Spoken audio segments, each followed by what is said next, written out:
नमस्कार मित्रों, मैं एस कुमार रिजल्ट सेतु में आपका स्वागत करता हूं। आज से हम लोग एसएससी जीडी में पूछे गए प्रीवियस ईयर प्रश्नों को सोल्व करेंगे, जिसमें आज हम जो 2011 में प्रश्न पूछे गए हैं उस प्रश्न को हम लोग सोल्व कर रहे हैं। और 2011 से लेकर लगातार जो 2023 तक के प्रश्न पूछे गए हैं उन सभी प्रश्नों को हम लोग सोल्व करेंगे। और मैं आपसे निवेदन करूंगा कि पहले वीडियो को पॉज कीजिए और क्वेश्चन को खुद से पहले बनाइए, उसके बाद हमारे द्वारा बनाए गए सॉल्यूशन को देखिए। तो आइए इसी के साथ हम लोग पहले प्रश्न पर चलते हैं। पहला प्रश्न कहता है कि 500 फीट लंबी एक रेलगाड़ी 700 फीट लंबे एक प्लेटफॉर्म को 10 सेकेंड में पार कर लेती है। तदनुसार उस रेलगाड़ी की गति कितनी है, यानी कि चाल कितनी है। आप जानते हैं कि दूरी बराबर चाल गुना समय होता है और इसी पर हमारे क्वेश्चन का आंसर आ जाएगा। अब ध्यान से समझिएगा, एक तो ट्रेन की लंबाई दिया हुआ है और प्लेटफॉर्म की। तो आप जानते हैं कि ट्रेन हो या प्लेटफॉर्म हो, जितनी भी लंबाइयां होती है इसके साथ ऐड हो जाती है। तो दोनों को जोड़ लेंगे तो कितना आ जाएगा 1200। 7 और 500 1200 फीट में है तो हम लोग फीट लिख देंगे। इसकी चाल यानी कि गति तो हमको ज्ञात ही करनी है, तो चाल के लिए चाल रहने दीजिए। और इसके बारे में देखिए कितना दिया हुआ है 10 सेकंड समय दिया हुआ है 10 सेकंड। अब ध्यान से समझिएगा, कुछ नहीं है इसमें, एक जीरो से एक जीरो यहां कैंसिल हो गया और इधर सेकंड जो है ना इधर आके भाग में बन जाएगा, यानी कि इसका चाल हो जाएगा 120 फीट, इधर गुना में है तो भाग हो जाएगा सेकंड। यानी कि जिस ऑप्शन में 120 फीट पर सेकंड दिया गया है वही हमारा आंसर हो जाएगा, अर्थात ऑप्शन नंबर डी हमारा आंसर हो जाएगा। चलिए हम लोग अगला प्रश्न देखते हैं, क्वेश्चन नंबर 2। क्वेश्चन नंबर 2 में कहता है कि एक गांव ए में अनाज का भंडार 21 दिनों तक चलता है, वहीं भंडार गांव बी में 28 दिनों तक चल सकता है। तदनुसार यदि दोनों गांवों को वही अनाज दे दिया जाए तो उसका भंडार कितने दिनों तक चल पाएगा। क्वेश्चन यही कहना चाहता है कि मान लीजिए कि ये ए एक काम को 21 दिनों में कर सकता है, बी 28 दिनों में कर सकता है, दोनों मिलकर उस काम को कितने दिनों में पूरा कर सकते हैं। वही तर्ज पे उसी आधार पे क्वेश्चन ऐसे दिया गया है। हम लोग क्या करेंगे, यहां लिखेंगे ए, यहां लिखेंगे बी और यहां पर लिखेंगे 21 दिन, ऊपर हमेशा टाइम लिखेंगे, नीचे इफिशियंसी लिखेंगे। उसके बाद में यहां पे 28 दिन लिखेंगे और इसकी इफिशियंसी ज्ञात करने के लिए देखिए बार बार बताते इस मान को यहां, इस मान को यहां और दोनों को रेशियो में बदल देना है। तो इस यहां रखेंगे तो ये कितना बार में 7 से कटेगा, तो 7 चौका 28 और यह 7 से कटेगा तो कितना बार में कट जाएगा 3 बार में, 7 3 का 21। अब ध्यान से समझिएगा, दोनों मिल के कहा है तो ए प्लस बी हो जाएगा। मिल के मतलब दोनों को मिलाइए तो कितना जाएगा 4 3 7 हो जाएगा। अब ध्यान से समझिएगा, 7 में हम कितना से गुना कर दें कि इन दोनों के गुणनफल के बराबर हो जाए, यानी कि 28 गुने 3 हो जाए या 21 गुने 4 हो जाए, दोनों बात बराबर है। तो 7 चौका 28 यानी कि y का मान जो होगा कितना आएगा 12 दिन आएगा और ये मान यहां रख देंगे 12 दिन और यही हमारा क्या हो जाएगा आंसर हो जाएगा। अर्थात जिस ऑप्शन में 12 दिन दिया गया है वही हमारा आंसर हो जाएगा, अर्थात ऑप्शन नंबर बी हमारा आंसर हो जाएगा। चलिए हम लोग अगला प्रश्न देखते हैं, क्वेश्चन नंबर 3। क्वेश्चन नंबर 3 में कहता है कि 8 घंटे प्रतिदिन कार्य करते हुए अनु एक पुस्तक की प्रति 18 दिनों में तैयार कर सकती है। यदि वही कार्य 12 दिनों में पूरा करना हो तो अनु को प्रतिदिन कितने घंटे काम करना होगा। बहुत आसान क्वेश्चन है, ध्यान से देखिएगा। 8 घंटे प्रतिदिन कार्य करते हुए वह काम को कितने दिनों में खत्म कर देती है, 18 दिनों में खत्म करती है। यानी कि एक काम हो सकता है। और आगे पढ़ते हैं, कहता है कि यदि वही कार्य 12 दिनों में पूरा करना हो, ठीक है 12 दिनों में पूरा करना हो तो अनु को प्रतिदिन कितने घंटे काम करना होगा। तो पता नहीं कितने घंटे और काम तो वही है, काम को हम लोग नीचे रखते हैं। अब ध्यान दीजिएगा, ये कट जाएगा कितना 6 दूना 12, ये हो जाएगा 6 3 का 18, फिर इससे ये कैंसिल हो जाएगा तो क्या हो जाएगा 4, यानी y बराबर कितना 12 घंटा, यानी कि उसे प्रतिदिन 12 घंटा कार्य करना पड़ेगा। अर्थात जिस ऑप्शन में 12 घंटा दिया गया है वही हमारा आंसर हो जाएगा, अर्थात ऑप्शन नंबर ए हमारा आंसर हो जाएगा। चलिए हम लोग अगला प्रश्न देखते हैं, क्वेश्चन नंबर 4। क्वेश्चन नंबर जो 4 दिया गया है यह एक फार्मूला के भांति है, समेशन ऑफ सीरीज का, उसी पर यह क्वेश्चन दिया गया है। कहता है कि यदि 1 + 2 + 3 plus dot dot plus 100 equal to x, तब x का मान ज्ञात कीजिए। यानी 1 से 100 तक को जोड़ेंगे तो उसका मान क्या होगा। इसके लिए एक फार्मूला होता है कि n × n + 1/2 लगातार प्राकृत संख्याओं का योग बराबर। ये कब लागू होता है, जब ये संख्याएं लगातार हो और प्राकृत संख्या हो, वहां पे लागू होता है। यानी n का मान जो होता है ना, ये लास्ट वाला मान रखते हैं यहाँ पे, तो क्या हो जाएगा 100 गुना, यहां रखेंगे तो जोड़ेंगे तो 101 हो जाएगा, 101 और भाग हो जाएगा 2 से। जब इससे भाग देंगे तो यहाँ पे क्या आ जाएगा 50, और जब इसका मल्टीप्लाई करेंगे हम लोग तो 50 आ जाएगा, यानी कि 5050 जिस ऑप्शन में दिया गया है वही हमारा आंसर हो जाएगा, अर्थात ऑप्शन नंबर ए हमारा आंसर हो जाएगा। चलिए हम लोग अगला प्रश्न देखते हैं, क्वेश्चन नंबर 5। क्वेश्चन नंबर 5 में कहता है कि √64 माइनस √36 किसके बराबर है। बहुत आसान क्वेश्चन, इसमें कहीं कुछ है, ये हो जाएगा 8 और ये हो जाएगा 6, ये हो जाएगा हमारा 6, और घटा देंगे तो कितना आ जाएगा 2, और जिस ऑप्शन में 2 दिया गया है वही हमारा आंसर हो जाएगा, अर्थात ऑप्शन नंबर बी हमारा आंसर हो जाएगा। चलिए हम लोग अगला प्रश्न देखते हैं, क्वेश्चन नंबर 6। क्वेश्चन नंबर 6 में कहता है कि 169, 144, 121, 100, 82, 64, 49 के अनुक्रम में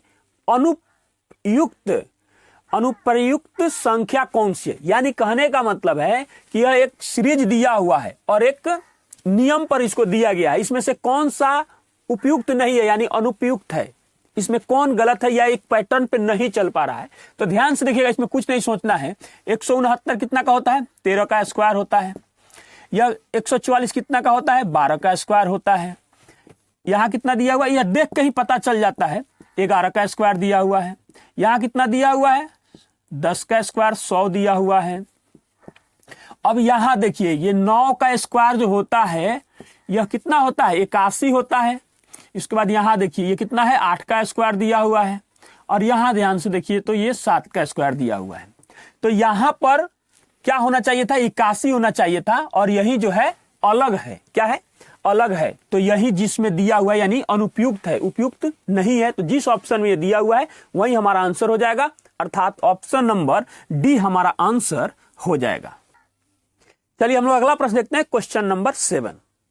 क्वेश्चन नंबर 7 में कहता है यदि 0.42 गुना 100 का पावर के बराबर 42 हो तो के का मान कितना है। बहुत आसान क्वेश्चन है, ध्यान से देखिएगा। 0.42 गुने 100 का पावर के इक्वल टू 42। अब ध्यान से देखिए, बिल्कुल आसानी से इसको खत्म करेंगे तो यहां बनेगा 100। बहुत अच्छा हो गया।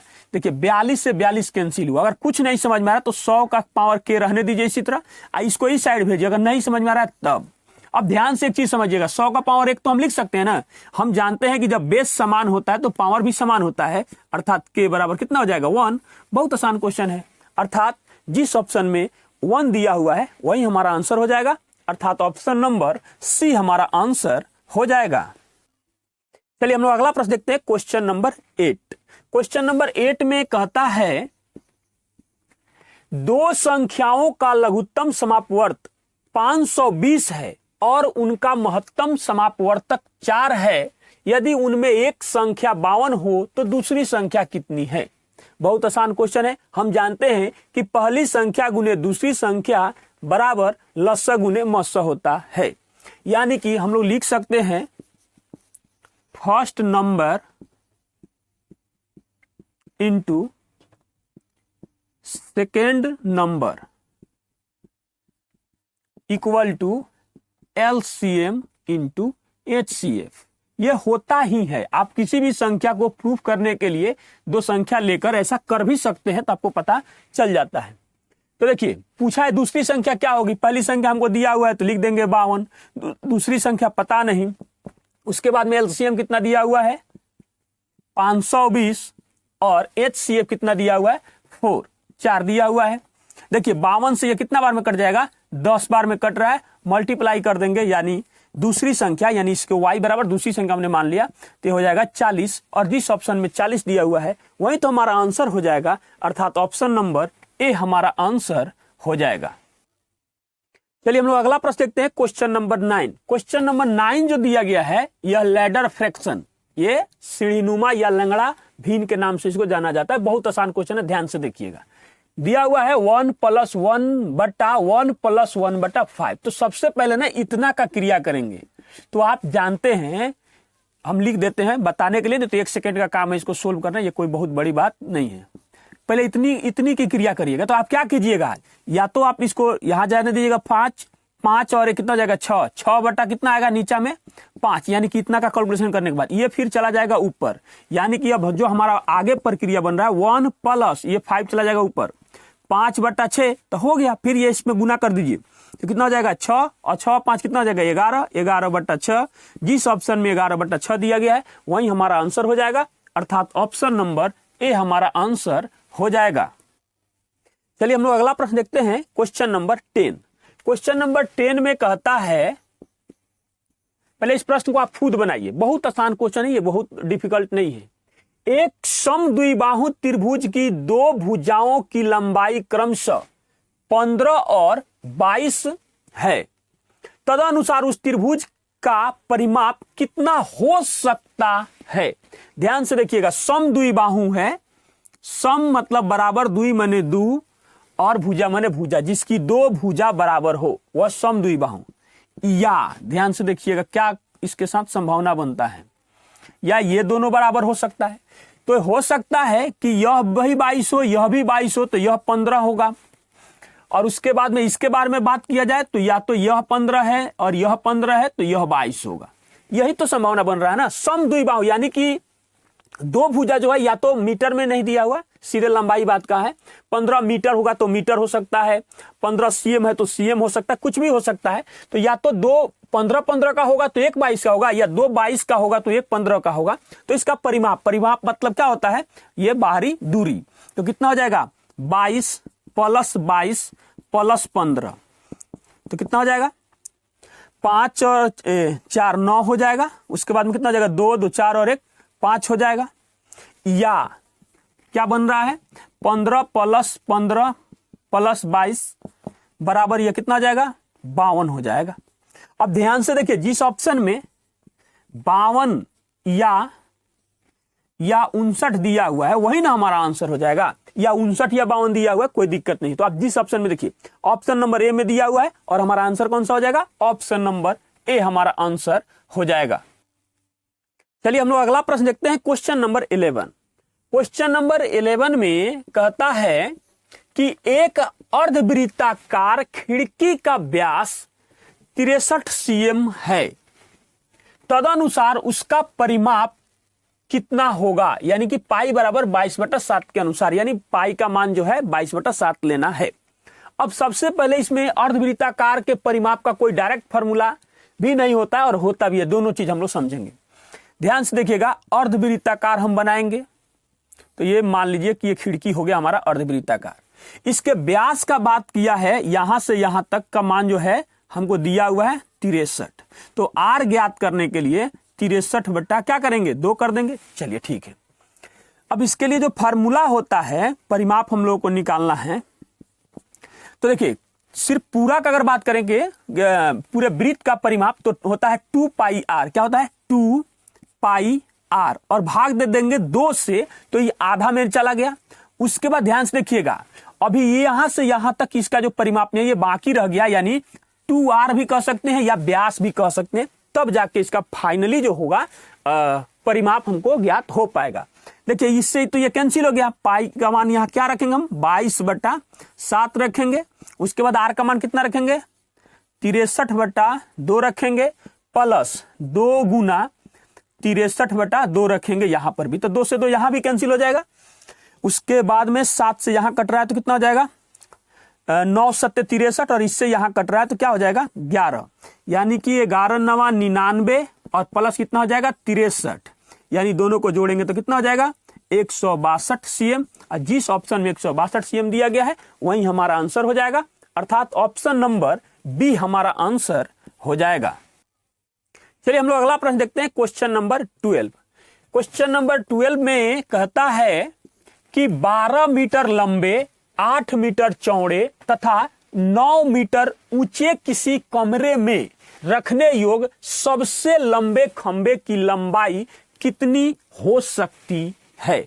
बहुत ही अच्छा क्वेश्चन है, ध्यान से देखिएगा। यानी क्वेश्चन करना चाहता है कि घनाभ का विकर्ण बराबर क्या होता है, जो फॉर्मूला वही लगाना है। तो ध्यान से देखिएगा, हम लोग क्या होता है, उसके लिए फॉर्मूला होता है L² plus B² plus H²। बस हो गया, कुछ नहीं है इसमें। या वही बात कहिए कि सबसे लंबे खंबे रखे जाने वाली, दोनों बात बराबर। तो L का मान कितना दिया हुआ है 12 का स्क्वायर कर देंगे, B का मान कितना दिया हुआ है 8 का स्क्वायर कर देंगे। उसके बाद क्या करेंगे H मतलब 9 मीटर रख के यहाँ स्क्वायर कर देंगे, तो इसका मान कितना आ जाएगा 144 प्लस 64 प्लस 81। जोड़ दीजिए सबको, जोड़ेंगे तो कितना आ जाएगा 4 9 8 1 9, 8 6 14, 14 4 18, एक और एक कितना आ जाएगा 2, यानी 289। तो 289 का जब वर्गमूल करेंगे तो कितना आएगा 17, यानी 17 मीटर जो होगा सबसे लंबी उसमें रखे जाने वाली खंबे की लंबाई। और जिस ऑप्शन में 17 मीटर दिया गया है वही हमारा आंसर हो जाएगा, अर्थात ऑप्शन नंबर बी हमारा आंसर हो जाएगा। चलिए हम लोग अगला प्रश्न देखते हैं, क्वेश्चन नंबर 13। क्वेश्चन नंबर 13 में कहता है कि किसी वस्तु के अंकित मूल्य पर 24% की छूट दी जाती है और उसके बाद वह वस्तु 342 रुपये में बेच दी जाती है, तदनुसार उस वस्तु का अंकित मूल्य कितना है। बहुत आसान क्वेश्चन है, ध्यान से देखिएगा।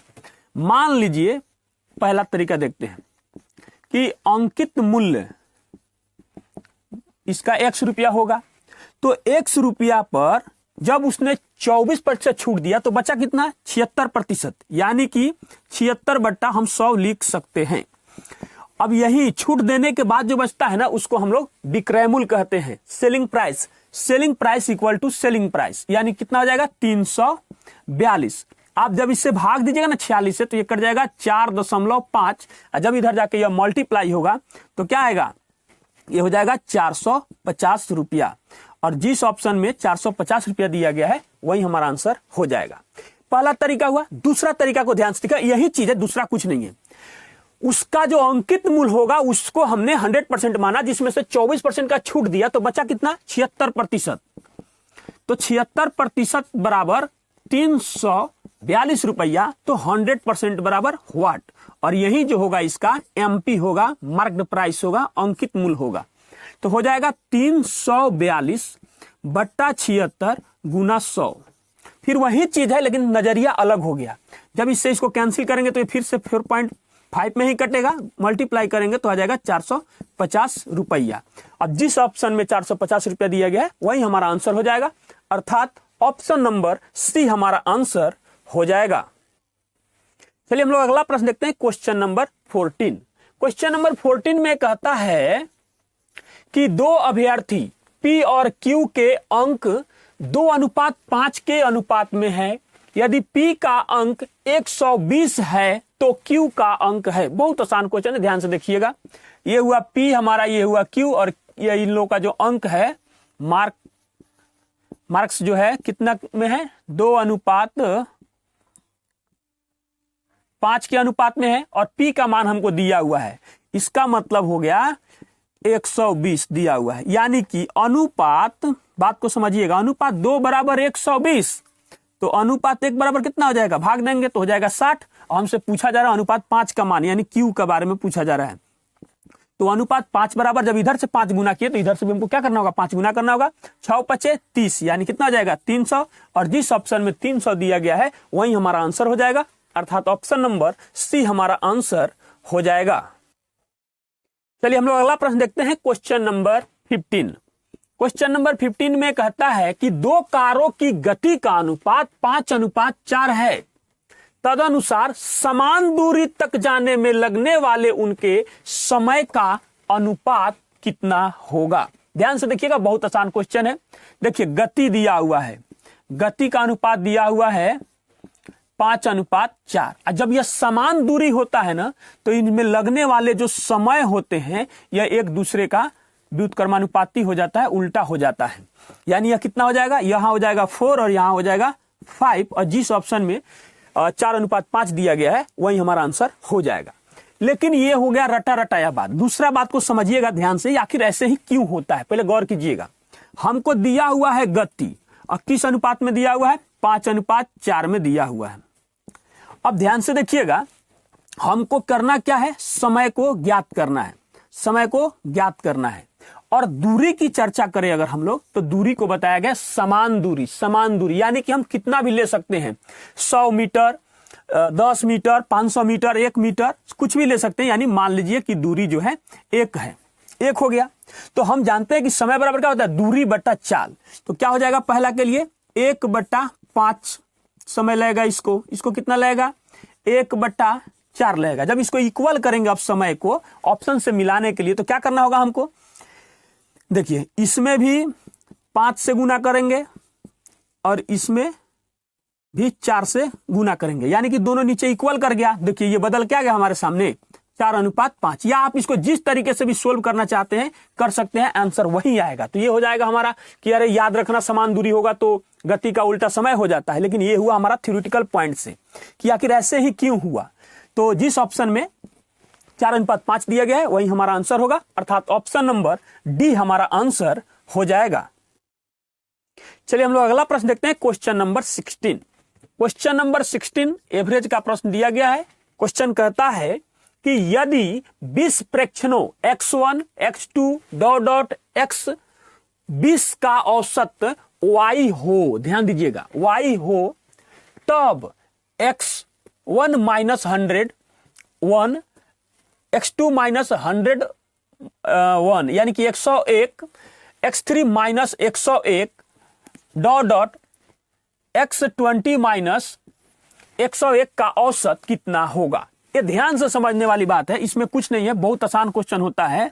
अब इनका जो औसत होगा ना, ध्यान से देखिएगा, जब किसी भी संख्या या किसी भी प्रेक्षण का औसत दिया हुआ है और सभी प्रेक्षण में और मान को घटाया या बढ़ाया जाता है या गुना या भाग किया जाता है, तो डायरेक्ट औसत में ही उसका इफेक्ट पड़ता है, असर आता है। वही क्रिया हम अगर सब में एक समान है तो डायरेक्ट उसको जोड़ या घटा सकते हैं। यानी कि टोटल का जो औसत कितना होगा पूछ रहा है हमसे, तो y सब में कितना जोड़ा या घटाया गया है, तो घटाया गया 101। तो नया जो औसत बन के आएगा वह y - 101 होगा, और जिस ऑप्शन में यह मान दिया गया है ना वही हमारा आंसर हो जाएगा, अर्थात ऑप्शन नंबर बी हमारा आंसर हो जाएगा। चलिए हम लोग अगला प्रश्न देखते हैं, क्वेश्चन नंबर 17। क्वेश्चन नंबर 17 में कहता है कि 27 संख्याओं का औसत 60 है। यदि एक संख्या बदलकर 28 की बजाय 82 कर दी जाए तो औसत कितना हो जाएगा। बहुत आसान क्वेश्चन है, ध्यान से देखिएगा। हमसे औसत पूछा जा रहा है, हम औसत यहां लिख देते हैं। औसत बराबर होता है आंकड़ों का योग बटा आंकड़ों की संख्या। यानी कि देखिए 27 गुना 60 कर दिए तो योग निकल गया, टोटल हो गया। उसमें से क्या कहता है 28 को बदलना है, -28 करेंगे और प्लस कितना कर देंगे 82 कर देंगे। और ध्यान देने वाली बात यह है आंकड़ों की संख्या से भाग देंगे, तो आंकड़ों की संख्या कितना रहेगा, यानी संख्याओं की संख्या अगर बात करें तो 27 का 27 ही रहेगा। 27 में से एक निकाल दिया, फिर उसके जगह पर 28 निकाल दिया, उसके जगह पर 82 लगा दी, तो फिर कितना हो जाएगा हमारा 27 का 27 ही रहेगा। अब बात समझिएगा ध्यान से, 27 से 27 यहां तो कैंसिल हो गया, और यहां पहले घटा कर देखेंगे 82 में, यानी कि 12 में से 8 जाएगा तो हमारे पास क्या बचेगा 4। उसके बाद यहां कितना हो जाएगा, ये हो जाएगा 7, 7 में से 2 जाएगा तो ये हो जाएगा 5, यानी कि ये प्लस में आ रहा है, प्लस में ध्यान से देखिएगा। अब इससे कितना बार में कट रहा है 2 बार में कट रहा है, यानी बच रहा है हमारे पास 60 + 2 = 62। जिस ऑप्शन में 62 दिया गया है वही तो हमारा आंसर हो जाएगा, अर्थात ऑप्शन नंबर सी हमारा आंसर हो जाएगा। चलिए हम लोग अगला प्रश्न देखते हैं, क्वेश्चन नंबर 18। क्वेश्चन नंबर 18 में कहता है कि एक दूधिये ने 70 लीटर दूध 630 रुपये में खरीदा और उसमें 5 लीटर पानी मिला दिया। तत्पश्चात यदि वह उसे 9 रुपये प्रति लीटर की दर से बेचे तो उसे कितने प्रतिशत लाभ होगा। ध्यान से देखिएगा, सबसे पहले यह हम ज्ञात करेंगे कि वह खरीदा किस लीटर से है, मतलब यानी कितने रुपये लीटर। तो उसकी जानकारी लेने के लिए 630 रुपया में हम 70 लीटर से भाग दिए तो हमको पता चला कि इसने खरीदा जो है 9 रुपये प्रति लीटर की दर से खरीदा है। अब ध्यान से समझिएगा, अब बेच भी 9 रुपये रहा है तो उसको लाभ कितना हो रहा है, ये 5 लीटर पानी के बराबर ही मात्र उसको लाभ हो रहा है। तो यानी कि उसको लाभ जो हो रहा है 9 रुपये प्रति लीटर और 5 लीटर बेचा, यानी कि उसको 45 रुपया का क्या हो रहा है, लाभ हो रहा है। तो हम जानते हैं लाभ प्रतिशत बराबर फॉर्मूला होता है कि लाभ बट्टा क्रय मूल्य, यानी उसको खरीदने में कितना रुपया लगा है 630 रुपया और गुना कर देंगे 100%। ध्यान से देखिए, इससे यह कैंसिल हो गया।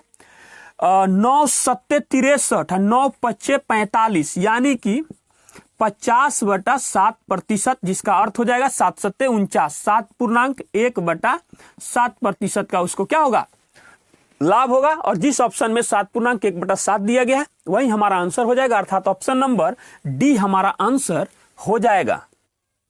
चलिए हम लोग अगला प्रश्न देखते हैं, क्वेश्चन नंबर 19। क्वेश्चन नंबर 19 में कहता है कि एक व्यक्ति एक वस्तु 960 रुपया में बेचता है और 4% हानि सहता है, तदनुसार उसका क्रय मूल्य कितना था। बहुत आसान क्वेश्चन है, ध्यान से देखिएगा। 4% हानि सहता है, यानी उसको प्राप्त कितना हुआ 96%। तो ये हो जाएगा 96% बराबर 960 रुपया। तो 1% का मान कितना हो जाएगा, देख लीजिए, कट जाएगा एक बार में, यानी कि 10 रुपया। अब समझिएगा 100% उसका क्या है, क्रय मूल्य है, तो 100% बराबर व्हाट, तो इधर 100 से गुना किए तो इधर भी 100 से गुना करेंगे और 100 से गुना करेंगे तो हमको क्या प्राप्त होगा 1000। और जिस ऑप्शन में 1000 दिया गया है यही हमारा क्या हो जाएगा, सीपी है, यानी कि कॉस्ट प्राइस क्रय मूल्य। जिस ऑप्शन में 1000 रुपया दिया गया वही हमारा आंसर हो जाएगा। बहुत आसान क्वेश्चन था, इतना आसान, ये बेसिक है, बिल्कुल क्या है, बेसिक, अर्थात ऑप्शन नंबर ए हमारा आंसर हो जाएगा। चलिए हम लोग अगला प्रश्न देखते हैं, क्वेश्चन नंबर 20। क्वेश्चन नंबर 20 में दिया हुआ है, कहता है कि 1206 का 1/3 134 का कितने प्रतिशत है। बहुत आसान क्वेश्चन है, ध्यान से देखिएगा। कह रहा है कि 1206 का 1/3 चाहिए हमको, तो पहले इसका 1/3 निकालिए। 4 तिया 12 कट गया, आ जाएगा 0, 3 दूना 6, यानी कि कितना आ गया 402। अब ध्यान से समझिएगा, यानी कहना चाहता है कि 402 134 का अगर इससे तुलना करेंगे तो यह कितना प्रतिशत होगा। बहुत आसान क्वेश्चन, ध्यान से देखिएगा। 13 39 और 3 चौका 12, यानी कट रहा है, कितना बार में कट रहा है, 3 बार में कट रहा है। कर दीजिए मल्टीप्लाई, कितना हो जाएगा 300, यानी 300%। और जिस ऑप्शन में 300 दिया है वही हमारा आंसर हो जाएगा, अर्थात ऑप्शन नंबर डी हमारा आंसर हो जाएगा। चलिए हम लोग अगला प्रश्न देखते हैं, क्वेश्चन नंबर 21। क्वेश्चन नंबर 21 में कहता है कि यदि किसी गांव में स्त्रियों की संख्या पुरुषों की संख्या की 90% हो तो पुरुषों की संख्या स्त्रियों की संख्या के कितने प्रतिशत होगी। ध्यान से समझेंगे, क्वेश्चन बहुत आसान है, ध्यान से देखिएगा। कह रहा है कि यदि किसी गांव में स्त्रियों की संख्या, यानी कि स्त्रियों की संख्या क्या कहता है, पुरुषों की संख्या का, मेल का कितना है 90%, यानी इसका 90% मतलब 90/100 है। देखिए इससे यह कैंसिल हो जाएगा। अब पहले ये ज्ञात कीजिए कि स्त्री कितना है और पुरुष कितना है, तब हमको पता चल जाएगा कि एफ का मान जो होगा वो 9 होगा और एम का जो मान होगा वो कितना होगा 10 होगा। अब समझिएगा ध्यान से, अब किससे तुलना करने की बात करता है, तो पुरुषों की संख्या स्त्रियों की संख्या से, यानी कि 10/9 गुना 100%, इसको परसेंटेज में बदलने की बात करता है। तो यह ध्यान से देखिए कितना आ जाएगा 1000 और 1000/, 9 हो जाएगा, भाग देकर देखिए इसको, तो 9 एकम 9, फिर बनेगा 1, फिर बनेगा 1, उसके बाद फिर बनेगा 1/9%, यानी कि 111 पूर्णांक 1/9% जिस ऑप्शन में दिया गया है वही हमारा आंसर हो जाएगा। ये किसी ऑप्शन में नहीं दिया गया है, यानी इसको समथिंग मान लिया है लगभग 111% के बराबर, और जो ये दिया हुआ हमारे ऑप्शन नंबर डी में, अर्थात हमारा आंसर हो जाएगा ऑप्शन नंबर डी। चलिए हम लोग अगला प्रश्न देखते हैं, क्वेश्चन नंबर 22। क्वेश्चन नंबर 22 में कहता है कि जॉन ने एक धनराशि 10% वार्षिक साधारण ब्याज की दर पर निवेश की है। 4 वर्षों बाद वह धनराशि ब्याज सहित 770 रुपया हो जाती है। तदनुसार वह राशि कितनी थी? बहुत आसान क्वेश्चन है, ध्यान से देखिएगा। 4 वर्षों के बाद, गौर कीजिएगा, 4 वर्षों के बाद, यानी एक साल में 10% बढ़ता है तो 4 साल में कितना बढ़ेगा? 40%। और पहले से हमारा जो धन है वो 100% है, तो कितना हो जाएगा? 140%। 140%, और 140% का मतलब हुआ मिश्र धन अमाउंट, और वहां भी हमारा जो ब्याज सहित, यानी कि बात कर रहा है मिश्र धन का, कितना दिया हुआ है? 770 रुपया। हमने क्या कर दिया? मिश्र धन इक्वल टू मिश्र धन कर दिया, और 100% का मतलब होता है मूलधन। क्या होता है? मूलधन। मूलधन तो 100% बराबर व्हाट? तो ज्ञात कर लीजिए, 770 भाग कितना हो जाएगा? 140, और गुना कर देंगे 100। एक जीरो से एक जीरो कैंसिल हो गया, उसके बाद यहां से कट जाएगा 11 7 77, और यहां कट जाएगा 7 दूना 14, यहां से कटेगा कितना?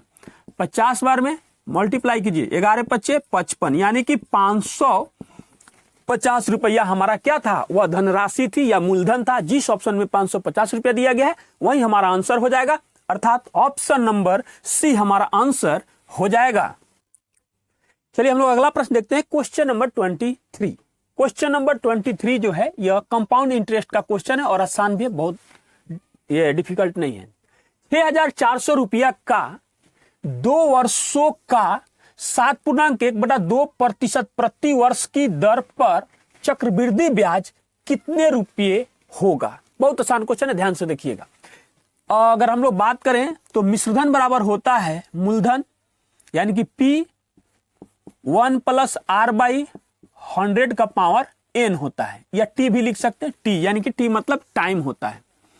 कर दीजिए इसी पर कैलकुलेशन, हमको अमाउंट यानी कि मिश्रधन ज्ञात हो जाएगा। P हमको दिया हुआ है 6400, 1 + R का मान ध्यान से देखिएगा, R का मान कितना हो जाएगा? 7 × 14 = 15, 15/2 हो जाएगा, 15/2%। अब ध्यान से देखिएगा, यहां रखेंगे तो क्या हो जाएगा? 15, और बट्टा नीचे में कितना बन जाएगा? पहले से 100 है और 2 गुना होगा तो कितना हो जाएगा?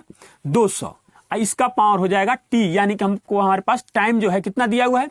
2 वर्ष का बात कर रहा है, तो यहां पर रख देंगे 2। 6400 गुना, देखिए यहां पर काट दीजिए इसको, ये कटेगा 5 से तो ये हो जाएगा 3, और ये कटेगा तो हो जाएगा 40, यानी कि 40 और 3 कितना हो जाएगा? 43। 43/40 गुना 43 बट्टा हो जाएगा 40। अब ध्यान से देखिएगा, 00 से 00 कैंसिल, और 4 चौका 16, और 16 चौका 64, यानी कट गया। 4 गुने 43 गुना 43 हो गया। अब एक चीज अगर आपको याद है तो ठीक है, नहीं तो इसका मल्टीप्लाई कर दीजिए। 43 गुने 43 को जब आप गुना कीजिएगा तो यह आएगा 1849, और गुना हो जाएगा 4, कर दीजिए मल्टीप्लाई। 9 चौका 36 के 6, 16 और 3 कितना हो जाएगा? 19, 8 चौका 32, और 1 कितना हो जाएगा? 33। उसके बाद हो जाएगा 4 और 3 कितना हो जाएगा? 7 हो जाएगा। ये हमारा आ गया क्या? ये टोटल अमाउंट, यानी कि मिश्रधन आ गया। हमसे CI पूछा गया, तो CI बराबर A - P होता है, यानी कि 7396 माइनस 6400, तो 6 और 3 कितना हो जाएगा? 9, 996 रुपया इसका क्या आ जाएगा? CI आ जाएगा, यानी कि ब्याज, चक्रवृद्धि ब्याज आ जाएगा। और जिस ऑप्शन में 996 रुपया दिया गया है वही हमारा आंसर हो जाएगा, अर्थात ऑप्शन नंबर बी हमारा आंसर हो जाएगा।